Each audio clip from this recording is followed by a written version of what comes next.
Herkese selamlar. Umarım iyisinizdir. Bugün Türkiye'yi yakından ilgilendiren bir konuyla karşınızdayız. Mekke Anlaşması'yla bugün Mekke Anlaşması'nı konuşacağız. Son günlerin popüler konusu Mekke Anlaşması veya Mekke Paktı. Önceki gün, daha doğrusu tam da önceki gün değil de Amerika ile saat farkı nedeniyle günler biraz karışabiliyor.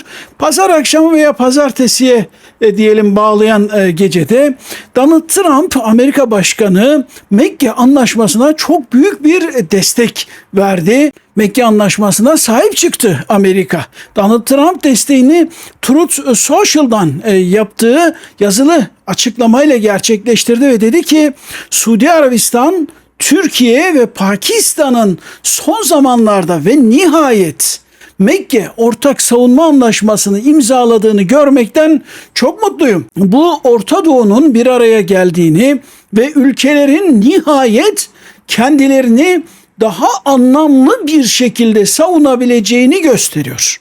Bahsedilen 3 ulusun büyük liderliğine tebrikler. Bu büyük, cesur ve önemli bir ilk adım. Wow dedi Trump. Ya Trump kendi tarzında bu anlaşmayı karşılıyor. Sonuna eklediği wow da bence çok önemli. Donald Trump'ın Amerika Başkanı olarak Mekke Anlaşması'na sahip çıkması ve 3 imzacı devleti tebrik etmesi, coşkuyla tebrik etmesi, anlaşmanın Amerika'ya karşı olmadığının, hatta belki de Amerika'nın istek ve teşvikiyle imzalandığının açık kanıtı. Trump'ın açıklamasında 2 kez finally geçiyor. Yani nihayet kelimeleri geçiyor. Bu da önemli. Donald Trump Mekke Anlaşması imzalansın diye acele etmişe benziyor. Çok beklediği ama çok geç kalmış olduğunu düşünüyor Donald Trump Mekke Anlaşması'nın. Donald Trump'ın açıklamasının ikinci kısmında Orta Doğu'nun bir araya geldiğini ve ülkelerin nihayet kendilerini daha anlamlı bir şekilde savunabileceğini gösteriyor demesi de önemli. Yani Trump'a göre, Amerika'ya göre Mekke Anlaşması bölge ülkelerinin kendilerini korumak için attığı bir adım ve bu koruma Amerika'ya karşı değil, İsrail'e karşı değil veya Batı'ya karşı değil, kime karşı? İran'a karşı. Trump rahatlamış görünüyor çünkü Amerika İran'la tek başına baş edemiyordu. NATO'yu çağırdı, Trump gelmediler. Avrupa'yı çağırdı, gelmediler. Almanya dedi ki bu senin savaşın, bizim savaşımız değil. İngiltere dedi ki biz buna karışmayız. Bizi bu savaşın içine çekemezsin. Hatta Donald Trump Japonya'yı, Güney Kore'yi, Avustralya'yı, herkesi çağırdı buraya. İmdat dedi, hani Allah'ını seven defansa gelsin gibi. Amerika İran'la baş edemedi. Bildiği ne kadar müttefik, ittifak içinde ülke varsa çağırdı, hiçbiri gelmedi. Şu ana kadar Donald Trump'ı mutlu eden ve yalnızlığını gideren belki de tek girişim Mekke Anlaşması oldu. Donald Trump'ın açıklamasında benim dikkatimi çeken bir diğer husus ise son cümlede saklı. Bu diyor Donald Trump, büyük bir adım, cesur bir adım, önemli bir ilk adım. Bakın bu ilk adım ifadesi çok önemli. Demek ki Mekke Anlaşması'nın devamı da gelecek.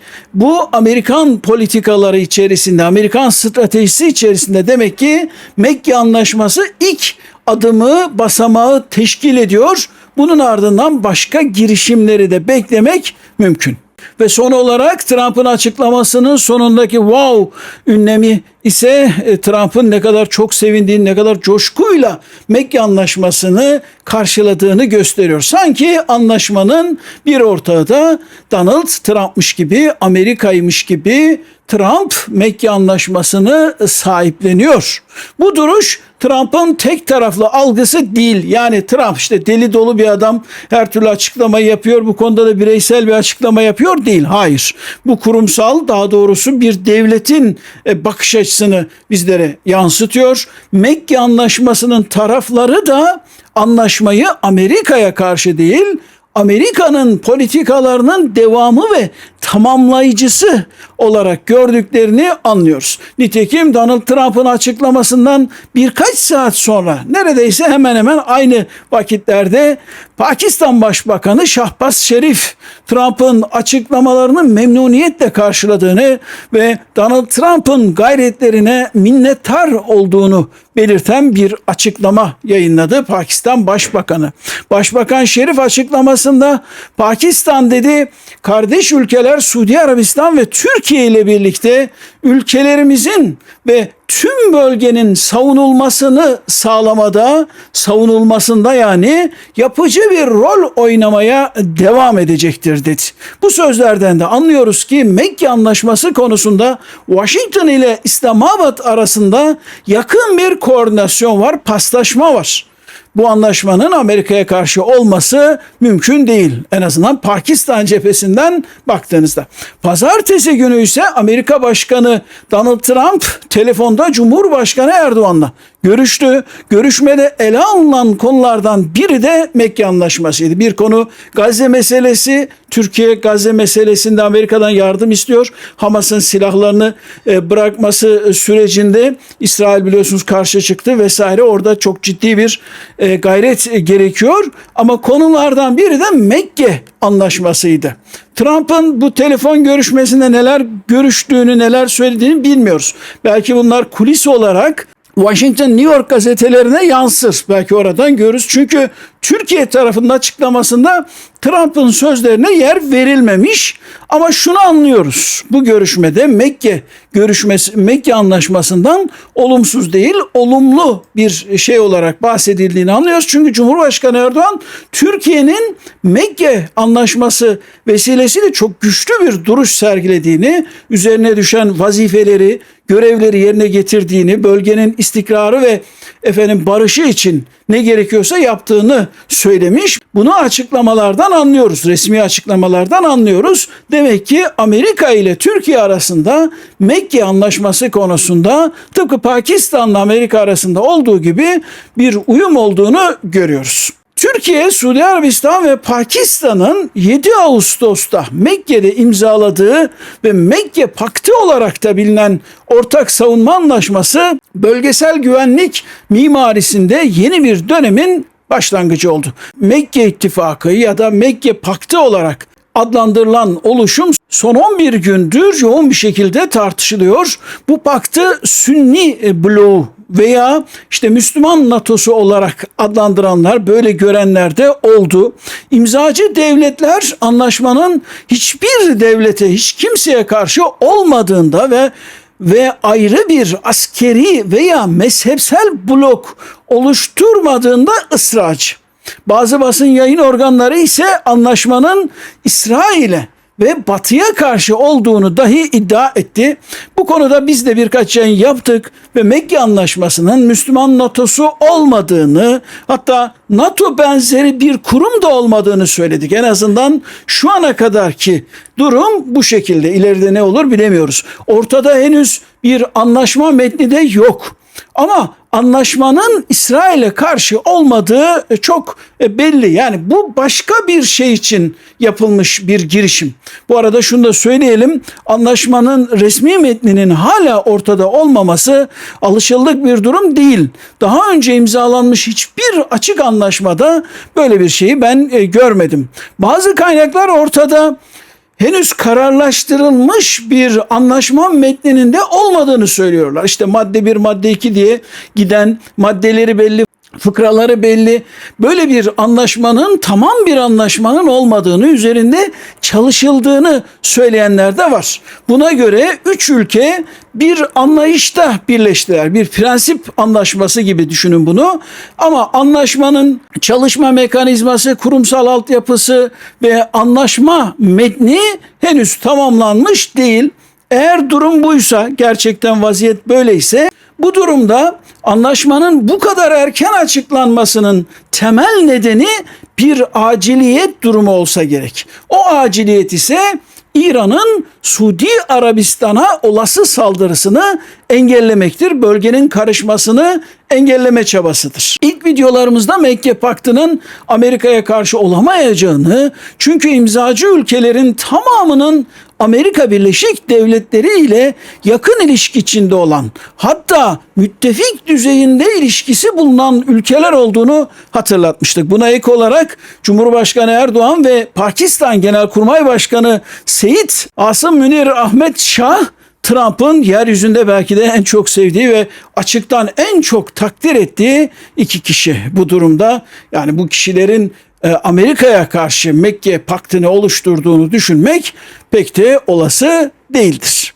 Mekke Anlaşması'nın Amerikalılardan habersiz yapılması imkansız gibi bir şey demiştik. Hatta anlaşmanın Amerikalıları memnun ettiğini, belki de bazı ülkeleri anlaşmaya Amerika'nın teşvik ettiğini veya ikna ettiğini de söylemiştik. Nitekim Donald Trump'ın açıklamaları bu tespitlerimizin hepsini doğruluyor. Başka bir deyişle Mekke Anlaşması Amerika'ya veya genel olarak Batı'ya karşı olmak şöyle dursun, Amerika'nın bölgesel güvenlik yüklerini hafifletecek, Trump'ı rahatlatan tamamlayıcı bir anlaşmaya benziyor. Bu haliyle Mekke Anlaşması Bağdat Paktı'na, sonraki ismiyle de SENTO'ya benziyor. Bağdat Paktı'nı Türkiye olarak Irak, Pakistan ve İran'la imzalamıştık ve o anlaşma Komünist Sovyetler Birliği'ne karşıydı. Anlaşmanın arkasındaki beyin ise İngiltere'ydi. İngiltere'nin asıl maksadı ise